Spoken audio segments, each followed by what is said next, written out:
Good afternoon, everybody. Okay, so today, President Biden will celebrate the 33rd anniversary of the Americans with Disability Act and the 50th anniversary of the Rehabilitation Act. President Biden fought for the passage of both bills when he was senator because he believed then, just as he believes now, that the federal government owes dignity and respect to every American, especially those with disabilities. Soon on the South Lawn, the president will be joined by Americans with disabilities and their families, members of Congress, and advocates, and he'll be introduced by Selma Blair, a woman who is challenging stereotypes about what people with disabilities can do. Today, as we celebrate these landmark laws, the Biden-Harris administration remains committed to moving America closer to the promise of equal opportunity for everyone. And later this afternoon, the president will convene his cabinet to get an update on the progress we're making on pressing priorities for the country, including implementing the historic legislation he has signed into law, balancing the promise and peril of artificial intelligence, and taking action on gun violence. With that, hey, Josh. How are you, Karine? Good to see you. Good to see you. Happy Monday. Happy Monday, indeed. All right. Two major subject areas post non-shutdown. Okay. Speaker McCarthy has said he has not spoken with President Biden on Ukraine, and that his objection to the funding is that the White House has not shown, quote, how we're going to win and what is our mission, end quote. What does winning look like in Ukraine? Does the president plan to speak with Speaker McCarthy? Look, I don't have any conversations to read out or plan conversation with the speaker. Look, the speaker was on TV yesterday, on television yesterday, showing and speaking to the commitment that he has made to the Ukrainian people. And he said yesterday, I support being able to make sure Ukraine has the weapons that they need. And in fact, he said that multiple times yesterday. So he has made publicly his support to Ukraine. There's a bipartisan support, as we have seen from day one, for continued funding, in Ukraine. And look, let's not forget what the purpose of this is for. This is for to see the continuation of the brave people in Ukraine to fight for their freedom, right? To fight for their democracy. And so that's what we want to continue to do. That is what the president wants to continue to see, and not just us. There are Republicans and Democrats in Congress in a bipartisan way who wants to see funding in Ukraine continue. And then secondly, in light of the CR, has President Biden or anyone in the administration been in touch with our allies about Ukraine? Are they having to address concerns? So look, we have been in touch with some of our allies and partners, certainly about Ukraine, and that is something that we have done for some time now, over the past 17, 18 months. And so that's going to continue. The president, as you know, was able to bring more than 50 countries together to show their support for Ukraine. That's our partners and allies. You saw what he was able to do with the NATO alliance. They are the strongest that alliance is the strongest that it's ever been. And so that commitment is going to continue. That commitment, our message to the world is going to be, the president continuing to restore our leadership, as we have seen, and continuing to strengthen that alliance. Look, we are going to, we're going to continue help to Ukraine as long as it takes. And the president said yesterday, what we have seen from extreme Republicans' actions does not help. It doesn't help with our allies and partners. It does not. But we're going to continue to deliver for the American people, and we're going to continue to advance our national security priorities, because by helping Ukraine, we are also protecting and delivering for the American people and our national security. So that's important as well. Go ahead, Mary. Just to follow up on that, the president said yesterday that we're going to get it done when asked about aid for Ukraine. How can he be so sure, though, especially given the speaker's potentially perilous future?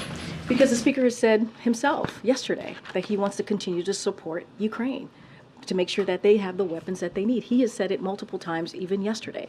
We've seen bipartisanship on this issue, to continuing the funding for Ukraine. This is, the president said it. The speaker and the overwhelming majority of the Congress have steadfastly supported Ukraine. So there is a bipartisan support for this from the beginning. It's going to continue. We have heard from Republicans and Democrats in Congress, and that's what we expect.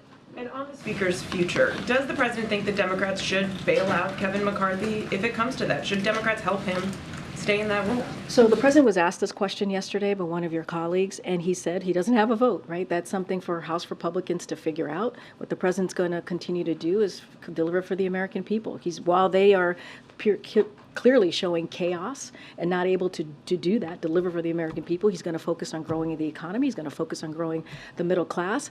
And as it relates to anybody else, the Democrats, that's their decision to make. That's for Democratic leadership and House Democrats themselves to figure that out. Actually, the President doesn't have a vote here, but surely this is something that the White House is discussing with leadership on the Hill. Absolutely, that is not something we are There's not. been no conversation between. That is something we do not get involved when it comes to leadership conversation. That is something for House Democrats, House Republicans in this particular instance to figure out. And can you just clarify one more thing, because we've heard Matt Gaetz and others put a lot of attention on this.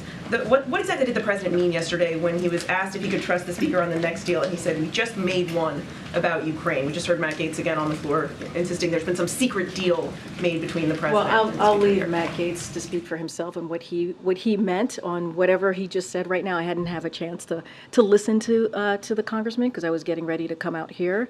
Look, I mean, just on trust more broadly, I know we've been asked that question. Look, it's not about trust. It's about Congress doing their basic duty is to keep the government open. That's what this was about. When it relates to what the president said, I'm certainly not going to go beyond what he said.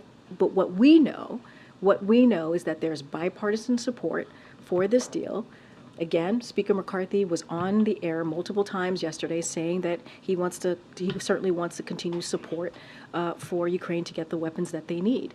And so we're going to hold him to that. That is something that he has said. That is a commitment that he has made. When the President said we just made a deal about Ukraine. What I'm saying is that there's been a bipartisan focus and agreement to continue the funding for Ukraine. That is what we're looking at. That is what we're speaking to, and that's what we're going to see.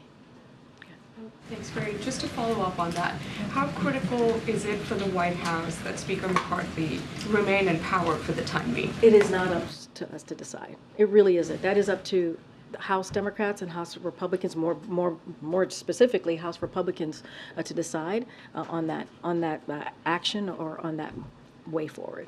But surely, I mean, it's not in the White House's interest to undergo an extended fight and chaos over the speakership. What are the president's thoughts on that? The president says he doesn't have a vote in this matter. That's what the president said yesterday. He does not have a vote on this matter. It is something for House Republicans to decide. And look, you're right, there is chaos in House Republicans. I mean, what we saw this weekend should not have happened. It should not have happened. I mean, thank goodness that the government is open and that critical programs are now moving forward. But they should have never marched us to the brink that they did. And it is their basic duty to keep the government open. And so we're just not going to get involved. That is for House Republicans to decide. Question on Ukraine funding. Are you able to outline for us how much the U.S. has left in funding for Ukraine, both military and humanitarian, until a new funding bill is approved? So any specific questions on the funding that is left, I would have to refer you to the Department of Defense. They'll be more able to share what is the presidential drawdown authorities, what's left there. But look, it is enough for us to meet Ukraine's urgent battlefield needs for a bit longer, but we'll be maintaining our steady cadence of PDAs for sure. But it is not the long-term solution here. It is not the long-term solution. Can you confirm that the president is planning to call allies that funding for Ukraine will continue? I don't have any calls to preview for you at this time with allies or partners. Thank you, Karine. Congress was not able to pass the 12 bills to fund the government in the last 4 months since the president reached the broad spending deal with them on June 2nd. What gives the White House confidence that they'll be able to do that in the next 45 days? Because this is their basic duty is to keep the government open. We shouldn't have to wait 45 days. House Republicans should not have to wait 45 days to do their jobs. And one of the things that Speaker McCarthy learned is, that you have to do your job, right? Which is why I think he moved forward. And so, look, this is something that Congress is their duty to do, is to keep the government open, to make sure that federal government employees get paid, to make sure these critical, important programs are continue to be paid in, so that families across the country, American families across the country, are getting those critical programs. And so this is their basic duty. This is their basic duty. And government funding now goes through November 17th, which is right around the time that the president is expected to be in San Francisco for APEC. What discussions are happening about what impact that could have on the president's meeting with leaders of China and other countries? I just don't have any, I'm not going to get into hypotheticals from here. Again, they don't have to wait 45 days to get this done. They really don't. There's no excuse for another crisis. That is what the president said yesterday. And they have to stop the games. They have to stop playing these games. That's, again, what the president said. They have to get to work and stop playing games and do their duty. Or else we're going to be in the same place that we were this weekend a month from now. And so, what they're doing instead is pursuing these 30% cuts. We're talking about education. We're talking about Meals on Wheels. We're talking about really critical programs that Americans need just to move through their day-to-day lives. And so we can't be focusing on that. They need to keep the government open, continuing to do that, their basic duty. Yeah, thanks. One point that Speaker McCarthy made repeatedly on Face the Nation yesterday was that he wants any additional funds for Ukraine tied to congressional action on border security. Is that something that the White House would consider supporting for a vote on Ukraine funding? So look, I think the American people are fed up. They're fed up of the political games, the political stunts that House Republicans are doing on our national security and also our government. You have a president who has delivered record funding to make sure that we have additional Border Patrol federal employees at the border. This is something that he has done and has delivered on. And instead, these extreme House Republicans, what did they do? They just passed 2 weeks ago a proposed cutting DHS funding by 8%. They're the ones who are saying that they want to defund DHS. That's what they're saying. Meanwhile, we're trying to do everything that we can to make sure that we deal with what's going on at the border. As it relates to Ukraine funding, there's bipartisan support. We've heard that from Republicans and Democrats. And we appreciate the bipartisan support that we have seen for Ukraine, and we are confident that we're going to continue to see that. And so, look, this is about freedom and democracy against Russia's invasion, aggression against the Ukrainian people, and this is also about protecting our national security as well. Does President Biden plan to go to Senator Feinstein's funeral service on Thursday in California? I don't have any schedule updates for the president this week to share. Karine? Good, Danny. I'll come to the back, Anthony. Thanks, Karine. The Kremlin said this morning that Western fatigue over Ukraine is going to grow in the United States and other countries after what happened here in Washington this weekend. I mean, how do you respond to that, and what can the United States do to prevent that? So here's our message to Putin. The president has built a coalition of more than 50 countries, right? He provide aid to support Ukraine. That is what the president has done. And we have rallied more than 140 countries to condemn Russia's invasion into Ukraine. That's what the president has been able to do. There is very strong international coalition behind Ukraine. And if Putin thinks he can outlast us, he's wrong. He's wrong. And so we will have another package of aid for Ukraine soon to signal our continued support for the brave people of Ukraine. And so that's our message. If he thinks he can outlast us, that is Mr. Putin, we believe he's wrong. Okay. Karine, following on that, the Financial Times reported Russia has successfully avoided Western sanctions on almost all oil exports by using Chinese yuan to avoid those sanctions. What confidence do you have that that this is continuing to work? And how can the White House continue the same path using sanctions to try and change Russia's behavior without enlisting China in some way?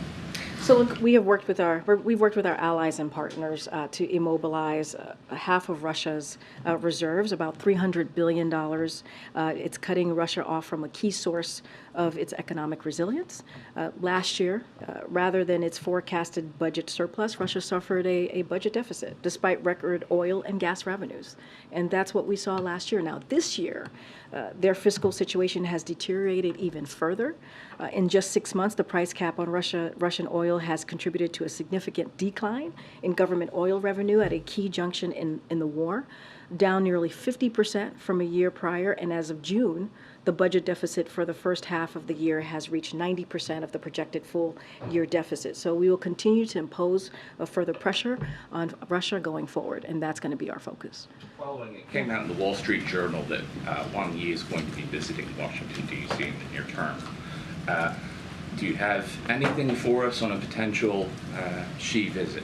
I don't have anything further beyond what the president shared not too long ago about meeting with President Xi. Go ahead, April. Karine, digging in the weeds a little bit about talks about these appropriations, what is the construct of these meetings that the White House is having with Republicans or Democrats and Republicans are working on these appropriations? So I have said for many weeks now that as House Republicans were leading us to the brink of a potential shutdown, that members here of the White House, we had our Office of Legislative Affairs, we had the OMB Director, Shalonda Young, I think she's spoken to this very recently, had regular conversations and have been in regular conversations with members in Congress. Don't have anything specific to share. I'm not going to go into private conversations, but we've also been very clear, like while we have had dialogue with members of Congress, this is something when it comes to keeping the government open, when it comes to, moving forward with this deal that the president made with Congress. A deal is a deal, as you've heard us say many times. It is up to them. It is for them. This is their basic job, is to keep the government open. So do you believe that there's a ramp up, or is it still the same in efforts to prevent kicking the can down the road again with another CR? But they shouldn't have to. They shouldn't have to wait 45 days, right, to deal with this. House Republicans could get this done. We should not have to wait 45 days. There's no excuse for another crisis here. This is what the president said yesterday. They got to do their jobs. We should not be looking towards 45 days from now and trying to figure out where we're going to be. This is something that they can take care of now. And lastly, you say chaos. Does this chaos that includes this motion to vacate, does that put a chink in all of the works to try to move towards getting a new budget solution? I mean, the chaos is clear. I mean, you all have reported it, what we're seeing with House Republicans. It's pure chaos. There's extreme group of people in the Republican conference that is putting forth these extreme pieces of legislation that would hurt American families. I just talked about the 30% that they want to cut in Meals on Wheels, education, you name it. Programs that are critical to Americans across the country. That's the chaos. That's what they're trying to head us down the road. And they almost shut down the government. And so it is, let's not forget, and I believe the director said this yesterday, like 200 Democrats, more than 200 Democrats voted to keep the government open. So we know where House Democrats are, right? We know that they want to do their jobs. It's the chaos that we're seeing from House Republicans that led us to this crisis, and we don't need this. So the motion to vacate has nothing. The motion to vacate has nothing to do with us. That is absolutely nothing to do with us. That is something for House Republicans to figure out, and we're going to let the leadership figure that piece out. Go ahead. Thank you. The White House has been clear, of course, that you don't want to negotiate further on further cuts after the deal in May. But first, does the president believe that the deficit is something that should be reduced, and would he be open to some kind of bipartisan commission looking at deficit reduction as part of the spending deal? What I can tell you for sure is that the president, everything that he has put forward, when you look at the policies, even the legislation that have become law, deals with lowering the deficit. Even that budget agreement that we saw back in June, May, June, that was agreed upon, bipartisan, that was voted by 2/3 of the House Republicans, that lowered the deficit by $1 trillion in over 10 years. So clearly, this is a president that wants to focus on lowering the deficit. This is something that you hear him talk about almost every time he talks about the economy and where we are, growing the economy, growing the middle class. So obviously, this is an issue that is important to the president. I'm going to move around. Go ahead. Governor Newsom has picked LaFonso Butler to fill California's open seat. What does the president think about that appointment, and has he called, or does he plan to call? Has the vice president also called? So I don't have any calls or conversations to read out. I can say that we respect the governor's certainly appointment, his decision. LaFonso Butler has spent her career fighting for the rights of women and working people, just by looking at certainly by her career. And she's herself succeeding a trailblazer by breaking more barriers. And so again, we respect the governor's appointment. I don't have anything to read out as far as calls. And I probably should reach out to the vice president's office to see if she's made a call. Okay. Thanks, Karine. Last month on Ukraine funding, Jake Sullivan said that on September 20th that the $24 billion was needed for this quarter that we're in now, so that there wouldn't be a disruption. At what point does that disruption begin or happen? So look, the battlefield on the ground changes, right? And so I don't want to give a date. I'm hesitant to give a date because giving of the changing dynamics and what that looks like. As I mentioned, DOD certainly would have more information on the funding. So I'm certainly not going to go beyond what the National Security Advisor said here. But look, we're talking about we're talking about what we know we have left. We have enough for PDA authority to meet Ukraine's urgent battlefield needs for a bit longer, as I've said, but it's not the long-term solution. It is not the long-term solution. So any specifics on the PDA and what's left, I certainly would refer you to the Department of Defense, but don't want to get into a date from here because of the changing dynamics of the battlefield. Just to reiterate, beyond McCarthy's comments this weekend and past support, you're saying there's been no conversations between the White House and leadership about a potential agreement, contours of how to get the funding approved? What we're saying is there's obviously bipartisan support to continue the funding to Ukraine. We've heard that specifically from Speaker McCrane, Speaker McCarthy just yesterday, multiple times saying that, and we've heard that from Democrats and Republicans in Congress. So that's what we want to see. We want to see the commitment. We want to see that that McCarthy keeps his commitment to the people of Ukraine.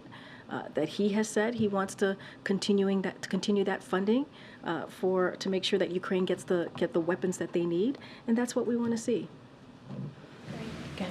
Thanks, Karine. So staying with that topic, yesterday, when I asked the president about the prospect of future deals with Speaker McCarthy, he said, we just made one about Ukraine. But it sounds like you're saying they didn't just make one about Ukraine. What I'm saying is that we know that there's bipartisan support, right, for Ukraine funding. And that is what we're saying. We're saying that there's bipartisan support. There has been. We appreciate the bipartisan support that we've seen for Ukraine from the beginning, and we believe that's going to continue. And so that is what we see, and that's how we see this moving forward. Well, why would the president say that he made a deal if he didn't? I'm just saying that what we're seeing currently from Congress is that there has been, right? There has been overwhelming support. That is what the president said. A majority of Congress showing overwhelming support to continue that support for Ukraine, and that's what we're going to continue to. That's what we want to continue to see. Did the speaker provide some kind of back channel assurance that he would bring Ukraine I funding up for a vote? Is that what he was referring to? No, I don't even think the speaker needs to do back channel. He himself said yesterday that I support being able to make sure Ukraine has the weapons that they need. He said that. And we expect him to keep his word on that. But then I guess I'm just trying to understand what the president meant when he said we just made a deal.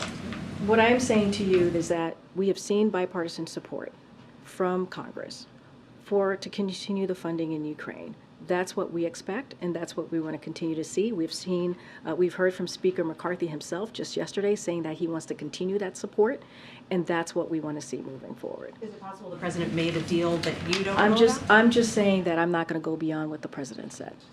Just not going to go Was what beyond. he said true? I'm not going to go beyond what the president So said. you won't say that what he said was true? I'm not going to go beyond what the president You're said. declining to say that what he said was true. I just answered. Go ahead. Yep. Thank you.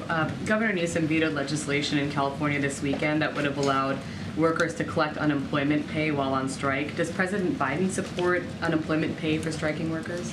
What I can say is that the president certainly supports, collective bargaining. He supports that workers should be able to ask for fair pay and fair benefits. That is something that he supports. He supports certainly the right to strike. I'm not going to get into the particulars of what Governor Newsom signed. But what I can say is the president is always supporting union workers and certainly working people. And the UAW strike is now in its third week. Is there any concern that the president's appearance on the picket line may have frustrated auto companies and prolonged discussions? What I can say is that the president did something that was historic, right? He went to an active picket line to show his solidarity for union workers, for the men and women of UAW, and he was proud to do that. That doesn't change what the president has said many times, again, supporting collective bargaining, allowing the negotiations to continue with all parties, and making sure that they have the ability and the right to ask for fair pay and fair wage. And so that's what we believe. We think that it's good that they're continuing to have these negotiations and continue to have the conversations. And let's not forget, you have the West Coast Port, right? You have the Teamsters, right, and UPS. Collective bargaining works. So we're going to let this process move forward. Go ahead, Anita. Thank you so much. I have a Ukraine question and then a question about the refugee cap. Just starting with Ukraine, Slovakia's elected a new leader who says they will not send one more bullet to Ukraine. They say that they have bigger problems in Ukraine. How does the White House see this splintering of NATO unity, and what is the administration going to do to bring NATO back together? So look, and I kind of answered this question in a different variation of the question, but the president has been able to bring together our allies and partners in a historic way to support Ukraine and the brave people of Ukraine as they're fighting, certainly towards to protect their democracy. That is something that the president's going to do. NATO alliance, it's the strongest that it's ever been because of what this president's leadership has been. We're going to continue to certainly have those conversations with our partners and allies.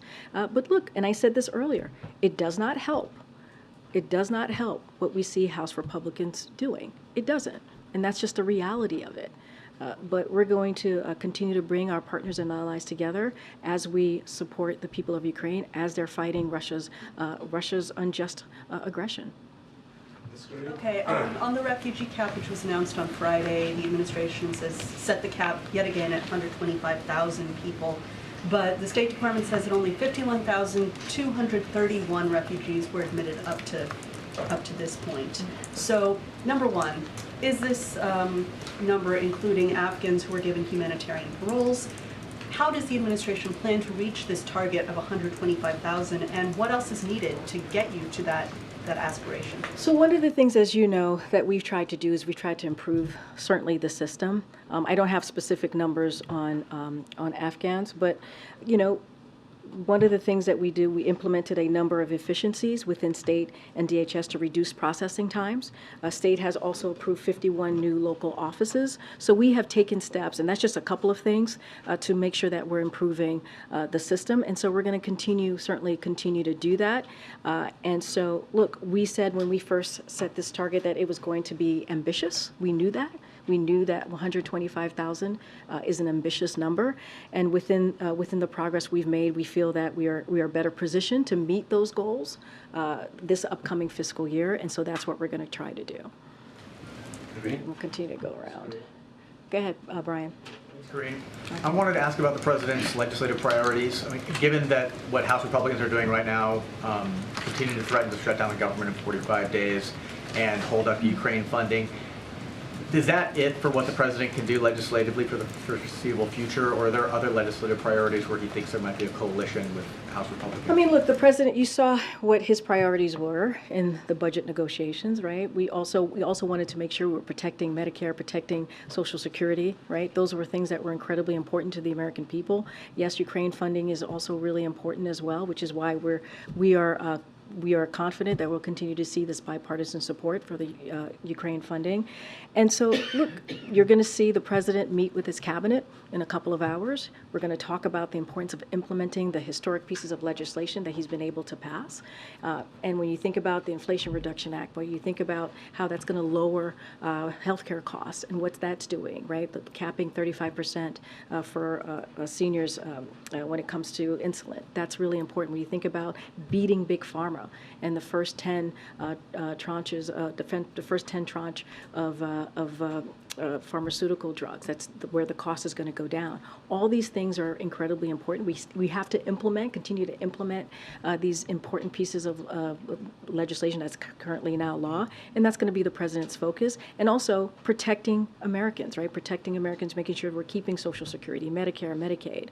And so that's going to be the focus. You've heard us talk about the unity agenda and how important that is. Those are ways, if you want to see what the president believes he can move forward, how he can move forward in a bipartisan way with Congress, look at the unity agenda. And so that's going to continue. He's going to continue to try to move with that as well. Go ahead. Thank you.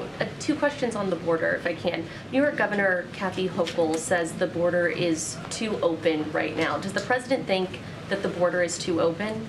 So here's what I will say. The president, on his own, without the help of Republicans in Congress, let's not forget, he put forward a comprehensive piece of legislation to deal with immigration reform. Remember, this immigration system has been broken for decades, and it's been 3 years. That's been almost 3 years since he put forth that piece of legislation. And there are 3 things that he has moved forward in when it comes to his plan and looking at the border. There's enforcement, and so we've deployed additional troops and federal agents to the border and removed or returned more than 250,000 individuals since May 12th alone. That's what we've been able to do without the help of Republicans. And deterrence, we've had the largest expansion, certainly, of a pathway is in decades. And we've made clear that attempting to cross the border unlawfully will result in prompt removal, a 5-year ban on reentry, and potential criminal prosecution. And let's not forget the diplomacy that we have done with the region, including Mexico, to deal with this issue, because this is a regional issue that we're seeing as it relates to unlawful migration. So when the president looks at what's happening at the border, he sees a border that is effectively closed. What I'm saying is that the president, without the help of Republicans, is doing everything that he can to deal with the border. That's what he's been able to do, while Republicans try to push forth a CR to take away the federal agents that we see at the border. That's what he's trying to do. They're trying to politicize it and make it worse. That's what Republicans are trying to do, and turn it into a political stunt. The president is actually dealing with the issue that's in front of him by getting record funding, 25,000 federal agents at the border. That is something that this president has been able to do. I'm going to move around. Okay, Karen. A couple on COVID. Does the administration have any regrets about the rollout of this new COVID vaccine, given the reports of insurance snags and some supply issues with getting this vaccine out? So look, this is something that we're certainly aware of and want to make sure that the system works for everybody. And that is something that you can just look at what we've done the last 3 years on this issue, right? Making sure that we make sure that every American across the country who wants a vaccine will get it. So certainly we are aware of what consumers have experienced, these unexpected issues of point of service. And so HHS is going to work with insurance, they're going to work with the issues that we're currently seeing to resolve this quickly. And so this is certainly a top priority for this administration as it relates to a comprehensive vaccination program. This has been a priority since day one of this administration. And are you worried that if people are frustrated not being able to get their shots now, they might give up, and that could lead to a worsening situation in the fall and winter. And then just to follow up on the president's involvement in So, messaging. look, I'm not going to get too much into like the hypotheticals here. We're going to quickly, HHS is dealing with this issue. Certainly we're aware of it, and we're going to quickly address it. They're going to quickly address it. And so, we want to make sure that folks who want to get a vaccine get it. And so HHS is on it. You talked about why the president didn't do his shot on camera like we saw him do in previous rounds, and you talked about the messaging campaign the administration would do with this new shot. Why hasn't he done anything to promote this and encourage people to get their shots, and will we see him do that in the near future? So I don't have anything to lay out on what else the president's going to do as it relates to the new boosters for COVID. What I can say is there are secretaries or an administrative official across the federal government here for the White House that are indeed very much involved in making sure that they get the word out there. Right? We saw just the other day, we saw the second gentleman get involved and show how his process of getting his shot, and we'll see that from others across the administration. Look, we are in a different time and a different place with COVID. Clearly, we're all sitting here. Most of us are assuming many of us have gotten our COVID shots. And so that is important to also note that we are in a different place, and we are in a different place because of what this president has been able to do, because he took a comprehensive approach, because he wanted to make sure that Americans across the country were able to have to get this COVID vaccine, and not just that, other treatments to deal with COVID. So you've seen his commitment to this, and we see how it looks like now that we're coming out of this pandemic. Just don't have anything to share on his further involvement with the president on this. Thank you, Karine. Would President Biden ever try to get out of a meeting by pulling a fire alarm? Are you talking about something specifically? A Democratic member of Congress pulled a fire alarm around a series of votes. No fire. Is that appropriate? What I can tell you is I've not spoken to the president about this. And so just not going to comment. I would leave it up to, I know there's a House process moving forward right now. I'll leave it to the House. Okay. Since President Biden is so pro-union, is he okay with 75,000 healthcare workers possibly walking off the job this week? What I can tell you is that, and I've said this many times already this morning, the president believes all workers, including healthcare workers and those that make their work possible, they deserve a fair pay. And they deserve a fair benefit. That's what the president believes. He believes that collective bargaining works. That is, we've seen that play out in the past even couple of months. We think about the Teamsters. You think about the Teamsters and the UPS. You think about the West Coast ports, right? We see that play out. And so it is important that we see that continue. And I'll have to say, like the Treasury Department laid out recently a major report that unions and collective bargaining are good for the overall economy and help raise wages for everybody, whether they are a union member or not. And I think that matters. Would you consider joining them on the picket line if they strike?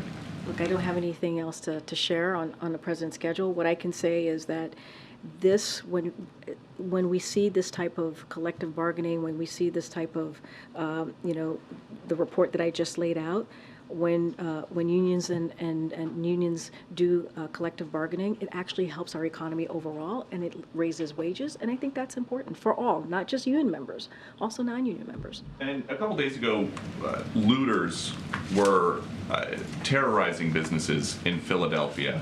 What is the White House doing about that?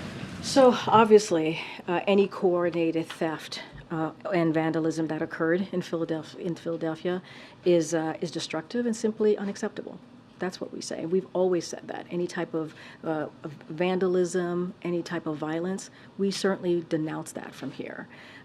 The acts of these individuals harmed local businesses, as we saw in the communities that depend on them. But I also want to be clear, because the police commissioner in Philadelphia did say, and he said this on the record, that looting was the act of opportunists taking advantage of an unrelated protest. But obviously, and we have been very consistent here when it comes to any sort of vandalism, certainly looting or any type of violence. We are going to simply condemn that, and it is unacceptable. Karine, about disability, Go there's ahead, no Christina. seat here in this Go ahead, room Christina. for disabled Thank you, Karine. journalists. Can you tell us if the president has had any one-on-one conversations with Leader McCarthy about Ukraine funding in the past 2 weeks? I don't have any conversations to read out. As you know, the president very often keeps in touch with House and Senate members. That is something that he does on a regular basis. As far as a specific conversation, I just don't have anything to read out. Okay. So it's possible the president and the speaker spoke. I just don't have anything to confirm. I really don't. As I said, the president regularly has conversations with members of Congress. I don't have any specific conversation to read out. Can we make a request that between now and the next briefing, perhaps we could ask the president what deal he was referring to in his comments yesterday so we can have a better idea? Because I think this will continue to have oxygen around it until we have clarity about, is this a new deal? Is he referring to the budget top line? I appreciate the question. What I can say for sure is that what we believe as it relates to Ukraine is that there has been continues to be bipartisan support from Republicans and Democrats in Congress. To whether there is a deal. I hear you. I hear what you're saying. I'm just saying, speaking to this particular kind of issue, broader issue, right?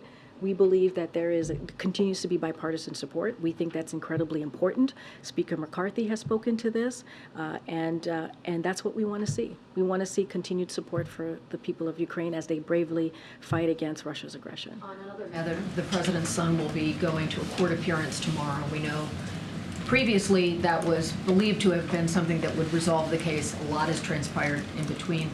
Will this have any impact on the president's schedule tomorrow or how he will be getting information about that? I recognize it's a personal matter, but will that court appearance have any impact on the president's schedule? I will say continue to say it's a personal matter. Just not going to get into it from here. Thanks, everybody. There's no Thanks, seat everyone. for a See you tomorrow, handicapped Karine. journalist. Thank you, President.